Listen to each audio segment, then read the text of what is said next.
¿Qué pasa, gente?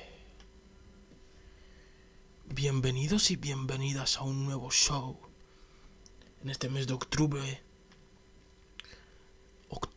El mes del terror. Donde leeremos cuentos de terror para que paséis siempre buenas noches y que no tengáis pesadillas.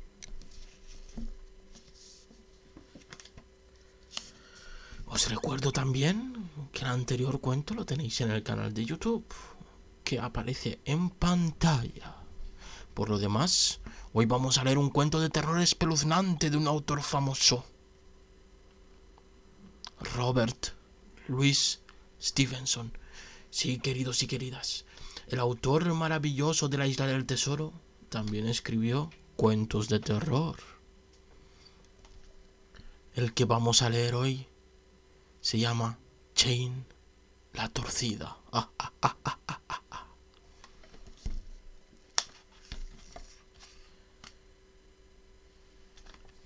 Empezamos nuestra noche del terror.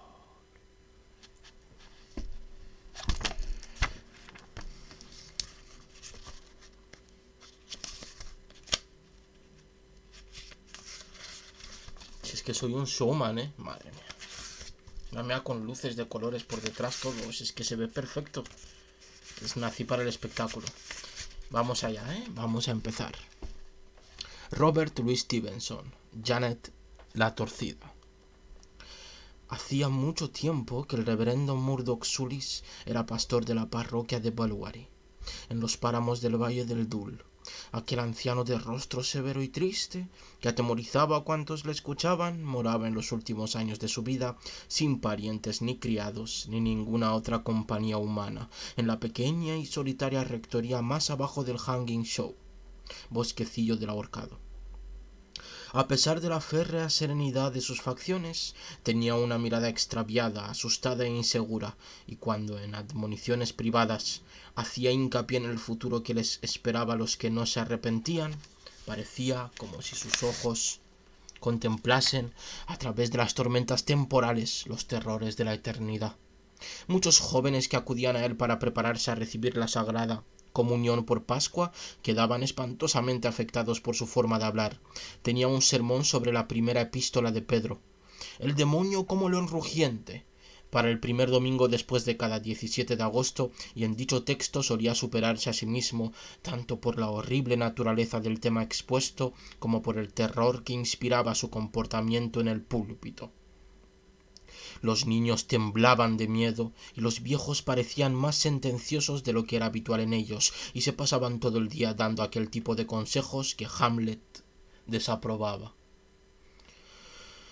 La rectoría misma, situada junto a las aguas del Dul, entre árboles frondosos, con el Show sobresaliendo por un lado y por el otro varias cumbres frías y yermas que se elevaban hacia el cielo, había empezado, desde muy al comienzo del ministerio de Mr. Sulis, a ser evitada en las horas del crepúsculo por todo aquel que se jactara de prudente. Y los hombres de bien, sentados en la taberna de la aldea, daban muestras de desaprobación ante la idea de pasar a hora tan tardía por aquella extraña vecindad. Había un lugar en concreto que inspiraba un sobrecogimiento extraordinario. La rectoría se hallaba entre la carretera y la corriente del Dul, y tenía un gablete a cada lado. Desde su parte posterior se veía la iglesia parroquial de la aldea de Belwari, a eso de media milla de distancia. Por delante un jardín pelado, rodeado de espino, ocupaba la franja de tierra entre el río y la carretera. La casa era de 2 plantas, con 2 amplias habitaciones en cada una de ellas. No se comunicaba directamente con el jardín, sino a través de un sendero o pasaje en terraplén, que daba a la carretera por un lado y por el otro terminaba entre los altos sauces y saucos que bordeaban la corriente. Y era aquel trozo de sendero elevado en el que gozaba de tan infame reputación entre los jóvenes feligreses de Belwari. El pastor paseaba a menudo por ahí después de anochecer, gimiendo a veces en voz alta por la insistencia de sus silenciosas plegarias, y cuando estaba ausente y la puerta de la rectoría cerrada con llave, los colegiales más osados aventuraban, con los corazones palpitantes, a seguir a mi guía a través de aquel legendario lugar. Esa atmósfera de terror que rodeaba de aquel modo a un hombre de Dios de carácter y ortodoxia intachables era frecuente motivo de asombro y tema de indagación para los escasos forasteros que el azar o los negocios llevaban a aquellos desconocidos y remotos parajes. Pero incluso muchos de los parroquianos ignoraban los extraños acontecimientos que habían marcado el primer año de ministerio de Mr. Sulis. Y entre los que estaban mejor informados, algunos eran de natural reservado, y otros desconfiaban de aquel asunto en particular. Solo de vez en cuando, alguno de los más viejos se armaba de valor después de su tercer vaso y volvía a contar la causa del extraño aspecto y vida solitaria del pastor.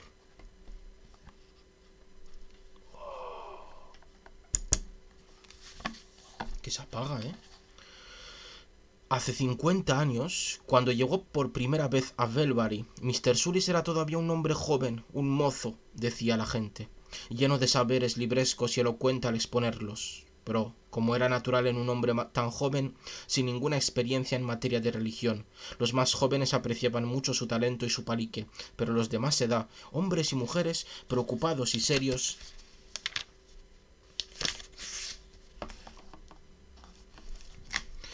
incluso se sentían impulsados a rezar por el joven pastor, al que consideraban que, además de engañarse a sí mismo, resultaba perjudicial para la parroquia, que iba a estar mal atendida. Ocurrió antes de la época de los moderados, la maldición caiga sobre ellos, pero las cosas malas son como las buenas, unas y otras vienen poco a poco, una pequeña cantidad cada vez, y hubo gente, incluso entonces, que decía que el Señor había dejado que los catedráticos de universidad se las arreglaran solos, y que los muchachos que iban a estudiar con ellos habrían hecho mejor quedándose sentados en una turbera como sus antepasados durante la persecución, con una Biblia bajo el brazo y actitud devota en su corazón. En resumidas cuentas, no había la menor duda de que Mr. Sulis había pasado demasiado tiempo en la universidad. Se interesaba y preocupaba de muchas cosas, además de la única realmente necesaria. Tenía un montón de libros, más de los que nunca se habían visto en aquella casa parroquial, y menudo trabajo debieron de darle al transportista, pues había tantos como para haberlos enterrado en la ciénaga del diablo desde aquí a Kilmakerley. Eran libros de teología, por supuesto, o así los llamaban, pero la gente seria era de la opinión de que no podía servir de mucho tener tantos cuando la palabra de Dios cabría en la esquina de un cuadro escocés. Además, se pasaba la mitad del día y de la noche nada menos que escribiendo, lo cual es poco razonable. Al principio temían que leyera sus sermones, y después resultó que estaba escribiendo un libro, lo que sin duda no encajaba con sus años ni con su escasa experiencia. En todo caso, le incumbía buscar una mujer vieja y decente que se hiciera cargo de la rectoría y le preparase sus frugales comidas, y le recomendaron una vieja prostituta. Janet McClure la llamaban, y como estaba tan abandonado a sí mismo, se dejó convencer. Hubo muchos que le aconsejaron lo contrario, pues Janet era más que sospechosa para la mejor gente de Velbary.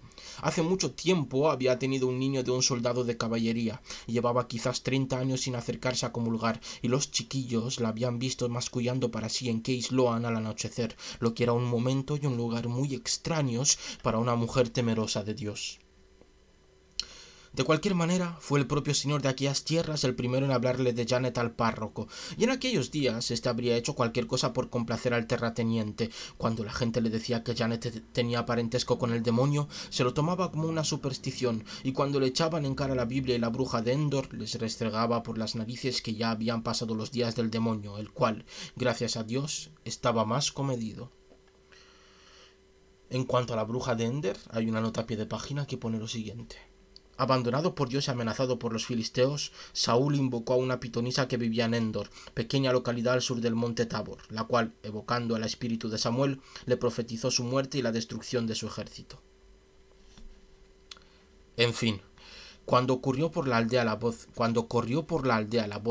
de que Janet McClure iba a servir en la rectoría, la gente se enfadó bastante, tanto con ella como con el párroco, y a algunas buenas mujeres no se les ocurrió nada mejor que ir a su puerta y acusarla con insolencia de todo lo que se le sabía en su contra, desde lo del hijo del soldado hasta lo de las 2 vacas de John Thompson. Janet no era persona que hablara mucho, la gente la dejaba obrar a su antojo, y ella hacía lo mismo con ellos. sin darle siquiera los buenos días ni las buenas noches. Pero cuando se empeñaba, Janet tenía una lengua capaz de ensordecer al molinero. Se puso furiosa y no hubo ningún viejo chisme en Velvary que no sacara a relucir aquel día. Por cada cosa que le decían, ella podía contestarles con otras dos, hasta que al final las buenas mujeres la agarraron, le quitaron el abrigo y la llevaron a rastras desde la aldea hasta el río y la arrojaron a las aguas del Dul para ver si era bruja o no, si flotaba o se ahogaba. La vieja chilló tanto que pudieron oírla hasta en Hanging Show y peló como 10. Hubo muchas buenas mujeres que al día siguiente e incluso muchos días después seguían mostrando huellas de la pelea, y justo en lo más acalorado de la reyerta apareció, sin duda por sus pecados, nada menos que el nuevo párroco. Mujeres, les dijo, tenía una gran voz, os exhorto en el nombre del Señor a que la dejéis ir. Janet corrió hacia él. Estaba bastante enloquecida de terror, y le abrazó y le suplicó que por el amor de Dios la librara de las comadres, y ellas por su parte le contaron al párroco lo que sabían de Janet y puede que algo más. Mujer, le dijo a Janet, ¿es eso cierto? Igual que el Señor me está viendo, dijo ella, y me creó, no es verdad ni una sola palabra. Aparte de lo del niño, añadió, toda mi vida he sido una mujer decente. ¿Querrás renunciar? Dijo Mr. Sulis, en el nombre de Dios y ante mí, su indigno ministro, al demonio y a sus obras. Pues bien, podría pensarse que cuando le pidió aquello, ella daría un gruñido que asustaría a quienes la estaban viendo, y que éstos oirían cómo le castañaban los dientes, pero no hubo ni lo uno ni lo otro. Janet alzó la mano y renunció al demonio delante de todos. Y ahora, dijo Mr. Sulis a aquellas buenas mujeres, váyanse a casa todas y rueguen a Dios que les perdone.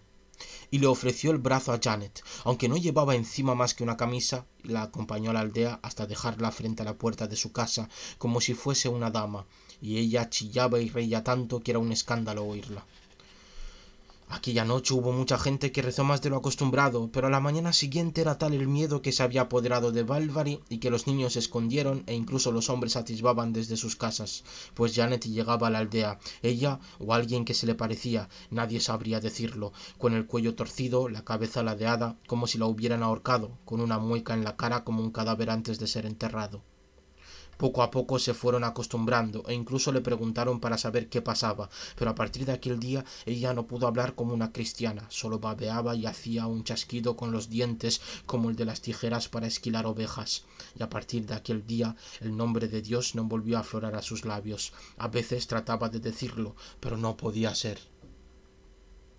Los que más sabían eran los que menos decían, pero nunca le dieron a aquel ser el nombre de Janet McClure, pues la vieja Janet, según ellos, para entonces estaba ya en el infierno. Pero el párroco no pudo contenerse ni utilizar paños calientes, solo predicó sobre la crueldad de la gente, que le había provocado una parálisis a la vieja, pegó a los niños que se metían con ella, y aquella misma noche se la llevó a la rectoría, y vivió ahí con ella por su cuenta bajo el Hanging Show.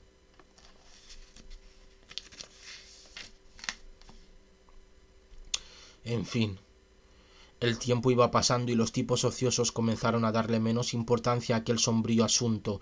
El párroco estaba bien considerado, siempre se quedaba hasta tarde escribiendo, la gente veía el reflejo de su vela en las aguas del Dul pasada la medianoche, y parecía contento e indiferente como al principio, aunque cualquiera podía darse cuenta de que se estaba consumiendo. En cuanto a Janet, iba y venía. Si antes no hablaba mucho, ahora, con más razón, hablaba todavía menos. No se metía con nadie, pero a todos les parecía horripilante, y nadie habría tenido tratos con ella por todas las tierras beneficiales de Velvary. Hacia finales de julio tuvimos una racha de mal tiempo, como jamás habíamos tenido por estas tierras. La presión era baja y hacía un calor insoportable.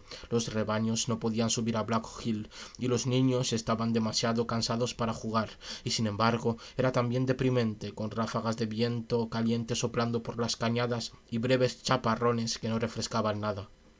Creíamos que habría tormenta la mañana siguiente, pero llegaba la mañana y la siguiente y continuaba aquel tiempo extraño, tan molesto para las personas y para las bestias. Entre los que lo aguantaban peor, ninguno sufrió tanto como Mr. Sulis. No podía dormir ni comer. Le contó a los más mayores, y cuando no estaba escribiendo su aburrido libro, deambulaba por el campo como un poseso, cuando los demás se sentían felices de quedarse dentro de casa para estar más frescos. Más arriba del Hanging Show, al abrigo de Black Hill, hay un trozo de terreno cercano con una verja de hierro.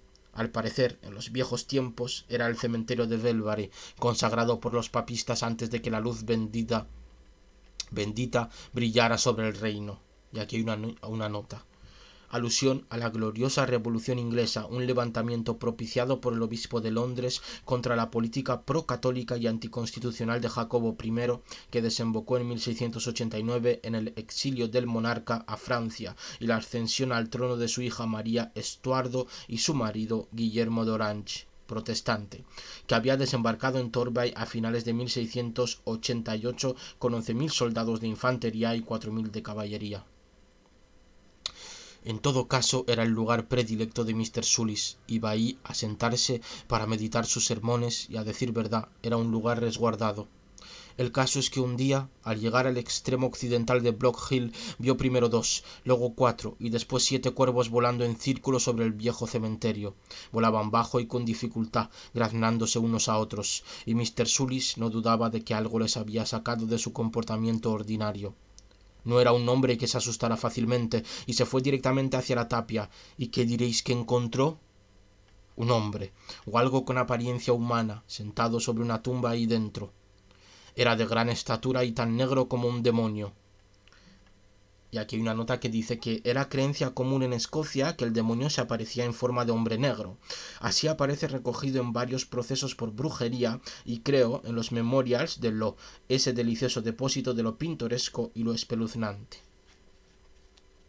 Y tenía unos ojos muy raros. Mr. Sulis había oído hablar de los hombres negros en numerosas ocasiones, pero había algo extraño en aquel individuo que lo intimidaba. A pesar del calor que tenía, sintió que una especie de escalofrío se le metía en los huesos hasta el tuétano. No obstante, alzó la voz y dijo: «Amigo, ¿es usted forastero en este lugar?»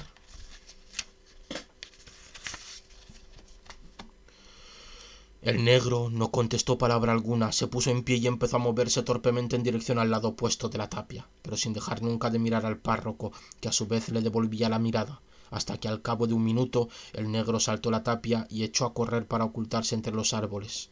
Mr. Sulis, sin saber apenas por qué, corrió tras él, pero estaba exhausto por el paseo con aquel tiempo tan caluroso y desagradable, y por mucho que corrió, solo pudo vislumbrar al negro entre los abedules, hasta que, al llegar al pie de la ladera, volvió a verlo saltando sobre la corriente del dul camino de la rectoría. A Mr. Sulis no le hizo mucha gracia que aquel espantoso vagabundo se tomara tales libertades con la rectoría de Belvary, y echó a correr más deprisa, y se mojó los zapatos para vadear el arroyo hasta llegar al camino. Pero demonios, ahí no había ningún negro. Apretó el paso hacia la carretera, pero ahí tampoco había nadie. Atravesó el jardín, pero no había ni rastro del negro. Al llegar al extremo de atrás, y un poco asustado como era normal, le levantó el picaporte de la puerta y entró en la rectoría. Ahí estaba, frente a él, Janet McClure, con su cuello torcido y nada contenta de verlo. Y desde entonces siempre recordó que la primera vez que le puso la vista encima sintió el mismo escalofrío fatal. «Janet», le dijo, «¿has visto a un hombre negro?» «¿Un hombre negro?», dijo ella. «Dios nos libre. ¿Qué cosas dice usted, reverendo? No hay ningún negro en Belvary». Pero no lo dijo con claridad, ¿me comprenden?, sino refunfuñando, como un pony con el bocado puesto. «Pues entonces, Janet», le dijo el párroco, «si no fue con un negro, será con el que acusa a los hermanos con quien he hablado». Hay una nota que dice lo siguiente: otra denominación o título del demonio, no tan habitual como príncipe de las tinieblas, rey de los infiernos, genio del mal, el maligno, el enemigo, el macho cabrío o Pedro Botero, Old Nick en Inglaterra. Hermano es un título utilizado entre los católicos para designar a los novicios y postulantes de las órdenes religiosas y a los miembros de las congregaciones religiosas que no tomaban las sagradas órdenes. Y se sentó como quien tiene fiebre, y le castañaron los dientes. «Caray», dijo ella, «vergüenza debería darle, señor párroco», y le dio una pizca de aguardiente que guardaba para ella misma. Luego Mr. Sulis entró en su despacho, donde guardaba los libros. Era un aposento grande y de techo bajo, lóbrego, extremadamente frío en invierno y no muy seco ni siquiera en pleno verano, pues la rectoría estaba cerca del arroyo. Así que se sentó, agotado, y pensó en lo que había ocurrido desde su llegada a Belvary y en su casa cuando era niño y corría alegremente por la cima de las colinas, y aquel hombre negro le rondaba por la mente como el estribillo de una canción. Y cuanto más pensaba, más se acordaba del negro. Intentó rezar, pero no le salían las palabras, y según dicen, trató de seguir escribiendo su libro, pero no pudo.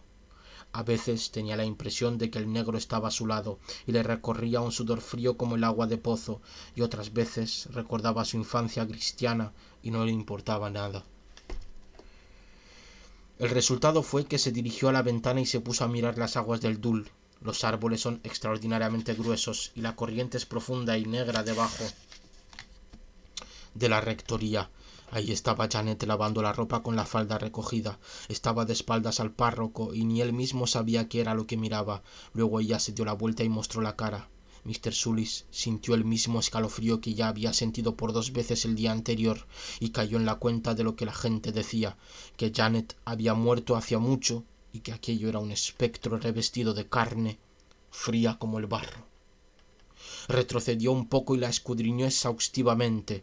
La vieja seguía frotando la ropa insistentemente mientras canturreaba, y que Dios nos asista, pero su rostro daba miedo.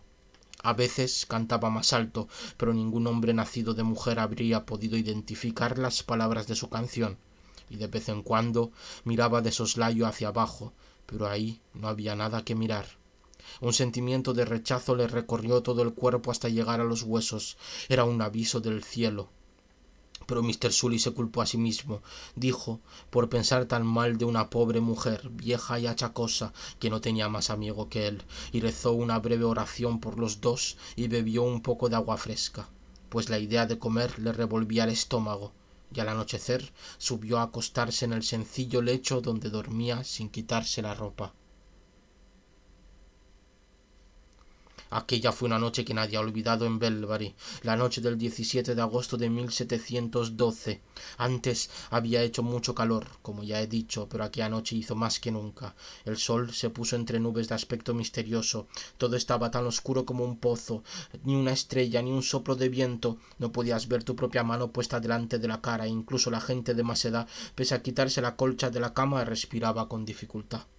Con todo lo que tenía en mente, era muy poco probable que Mr. Sulis pudiera dormir mucho. Daba continuas vueltas en la cama en la que se había metido, que, pese a ser agradable y fresca, parecía abrasarla hasta los mismos huesos. A ratos dormía y a ratos se despertaba. Unas veces oía el paso del tiempo en el reloj y otras a un chucho aullando en el páramo, como si alguien se hubiera muerto. De vez en cuando le parecía escuchar espectros que le parloteaban al oído, o veía fuegos fatuos en la habitación. Debía de estar enfermo, pensó, y lo estaba, aunque poco sospechara cuál era su enfermedad. Finalmente, con la cabeza más despejada, se sentó en camisa a un lado de la cama y se puso a pensar de nuevo en el negro y en Janet. No sabría decir cómo, quizá por el frío que sentía en los pies, pero de repente se le ocurrió que había alguna relación entre los dos, y que alguno de ellos, o ambos, eran espectros. Y en aquel preciso momento, en la habitación de Janet, que estaba junto a la suya, se oyeron unas patadas, como si varios hombres estuvieran peleando, y a continuación un fuerte ruido, y luego el viento rodeó la casa por sus 4 esquinas, y una vez más todo quedó en silencio como una tumba. Mr. Sulis no les tenía miedo ni a los hombres ni al demonio. Cogió su yesquero y encendió una vela, y en 3 zancadas llegó a la puerta de la habitación de Janet.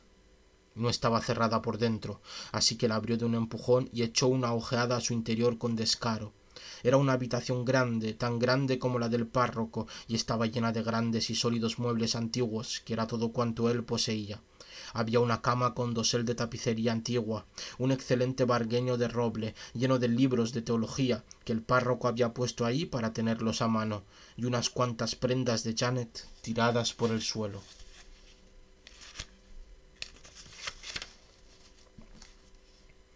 Pero a ella no la vio, ni tampoco vio ninguna señal de lucha.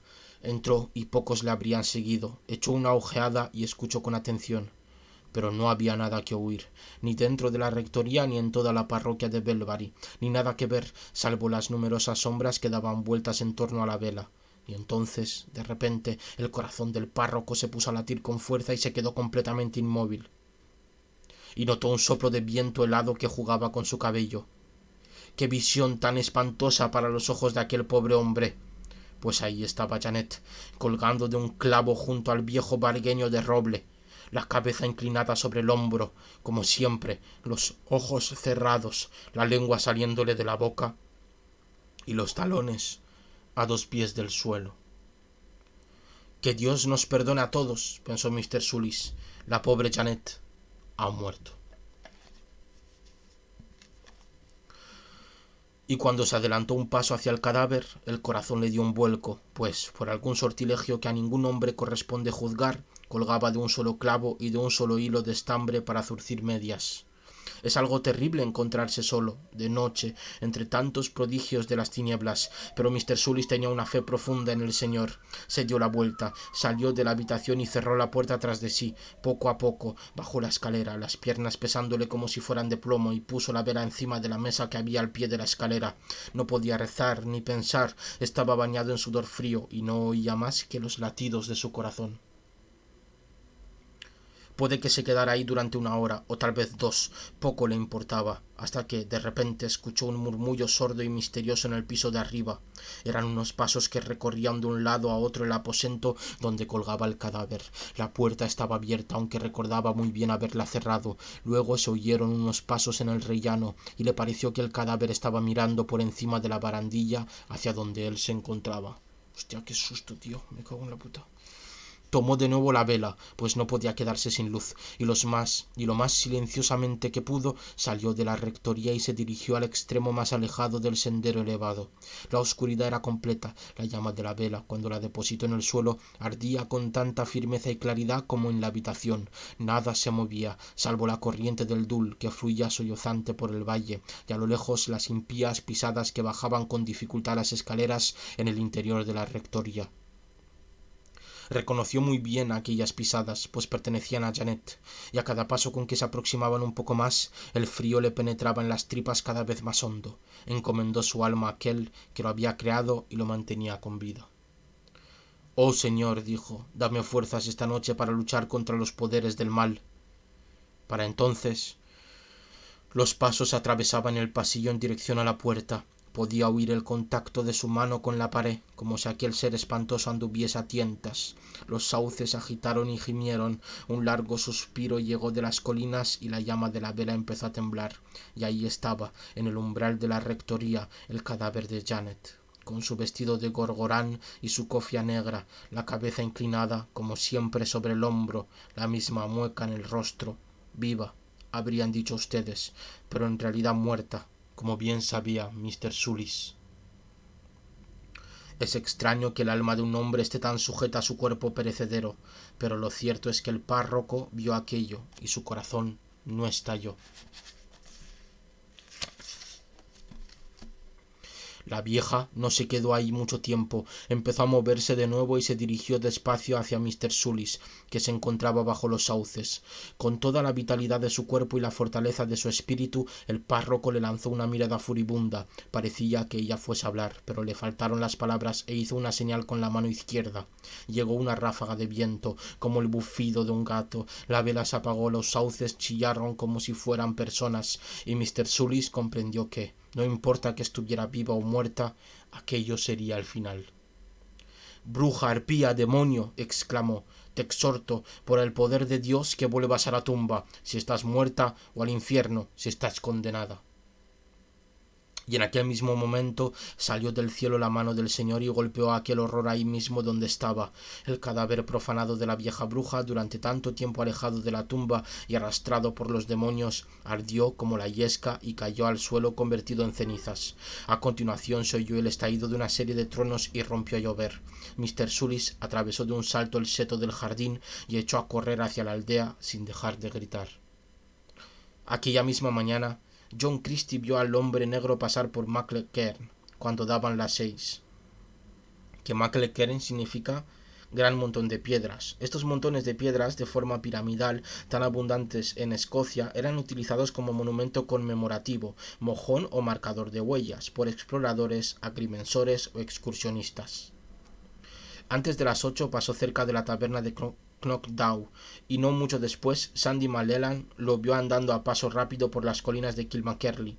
Hay pocas dudas de que fuera él quien habitó durante tanto tiempo el cuerpo de Janet, pero al fin se ha ido, y desde entonces no nos ha vuelto a molestar en Belbury. Pero fue una dura prueba para el párroco. Durante mucho tiempo, estuvo en cama delirando, y desde entonces hasta ahora ha sido el hombre que hoy conocéis. Fin de este maravilloso cuento. La verdad es que espero que os haya gustado mucho. A mí me ha impactado porque me he imaginado con las descripciones que hace la situación y la verdad es que me ha acojonado un poquito, para ser sinceros, ¿eh? Y me da un poquito de miedito.